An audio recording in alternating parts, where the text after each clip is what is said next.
بسم اللہ الرحمن الرحیم۔ السلام علیکم ورحمۃ اللہ وبرکاتہ۔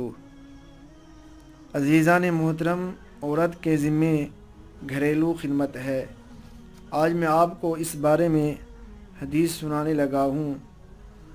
میرے دوستو، زمرہ بن حبیب سے مروی ہے کہ آپ صلی اللہ علیہ وسلم نے اپنی بیٹی حضرت فاطمہ رضی اللہ تعالی عنہا کے متعلق فیصلہ فرمایا کہ وہ گھریلو کام کریں گی اور حضرت علی رضی اللہ تعالی عنہ گھر سے باہر کا کام کیا کریں گے۔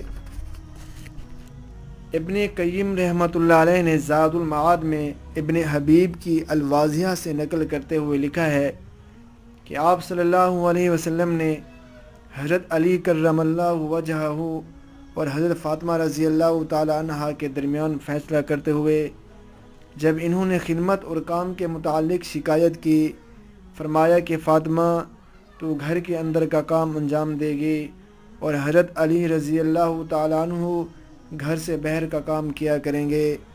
ابن حبیب نے کہا کہ گھر کی خدمت سے مراد آٹا گوندنا، پکانا، بستر بچھانا، جھاڑو دینا اور پانی نکالنا اور گھریلو سارے کام ہے۔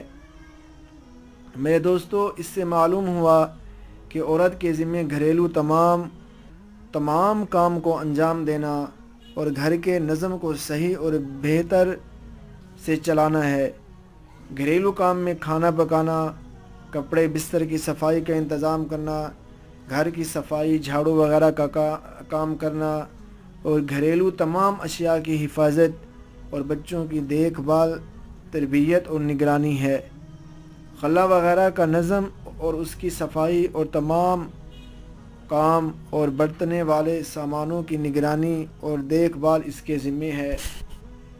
باہر سے تمام سامان حتیٰ کہ پانی تک لا کر دینا مرد کے ذمے ہے۔ گھر سے باہر کا جو کام ہو، عورت اس کے لیے باہر نہ جائے۔